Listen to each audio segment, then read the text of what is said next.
Right. And so the first thing I want to say, though, is I really honor the fact that you're brave enough as a man to be able to share this story, because we're hoping and sharing that nobody else ever goes through this. Yeah. But, it's beautiful that you can share that part. And being young, I had nowhere else to go.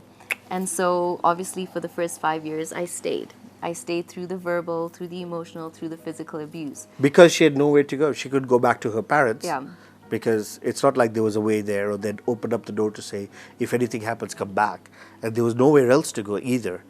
Plus, the way we had done the wedding, it was just with us. So whatever was happening in the house had to just stay in the house, unfortunately. Please. Right. And so I think it just sort of reached a point where, as I started to grow, and, I was now 21, 22, and I realized that my son was now witnessing things that I promised, my inner eggs as I was growing up, that I will never allow you to be the child that grows up to see mom and dad fight.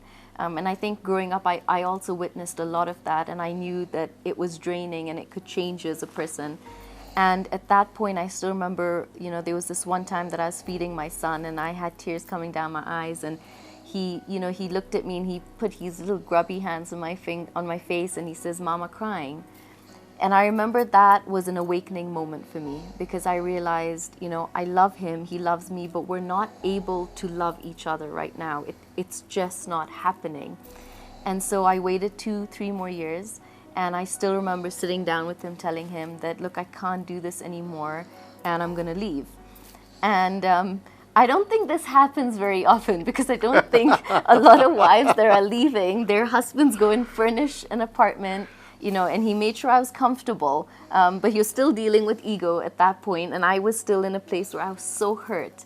And I left, and he thought, okay, she's going to leave, and she'll relax for 3 months, calm down, and come back. Mm-hmm. I think little did he know that would take 3 years. Yeah. 3 years for me to... And I would say the first year of us being apart was very hard. We had to share our son, so he would pick him up on a Friday to Sunday, and it was tough. It was hard, because I think I spent the first 4 years at home with my son, so to suddenly let him go, or to feel I was sharing, was so hard. But I also knew I never wanted to break that bond, because my son really did love my husband. But he could see, as a little boy, he would run a little more and be a little more protective. And I saw that children see everything. They're aware, they notice. And we think, what does a 2, 3, and 4-year-old notice? They see everything that's going on in the house. They watch your moods. They can tell.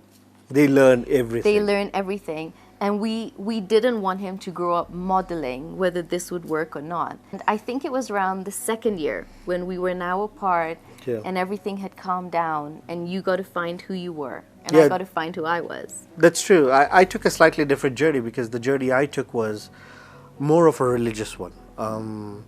I realized that, okay, this is not working, but I did know for sure that I really loved her. And Good. I really love and I really love my child. But I didn't know how to put all this together just yet. Oddly and interestingly, I turned to a lot of friends, I turned to a lot of community members, I turned to a lot of elders in and out of my culture, got advice from a lot of beautiful people, discovered a lot about myself, learned a lot about myself, understood how many changes I had to make, etc. But I also made that connection with God, and I started to calm down. But more than anything else, during this period of time, I started to turn up the volume on that inner voice within me, that little instinct within me that started to tell me different stories from what I was hearing from everywhere outside, from my best friends, from my relatives, everybody. What was the voice? So basically the voice was just this. The voice was that, you know what, Mo, be sincere. You don't have to listen, work up to anybody's expectations, live up to anybody's expectations. Just be sincere. So when I cut out everything, I came down to this one conclusion. Because everyone was giving me different tactics on how to get her back. Stop giving her money. Stop giving her attention. They didn't know me. I'd go get a job. Yeah, go to court. Don't go to court. Get a powerful lawyer. Don't get a powerful lawyer. Do all sorts of things. So some people had attacking tactics. Some had defensive tactics. Some people had passive and some had passive aggressive.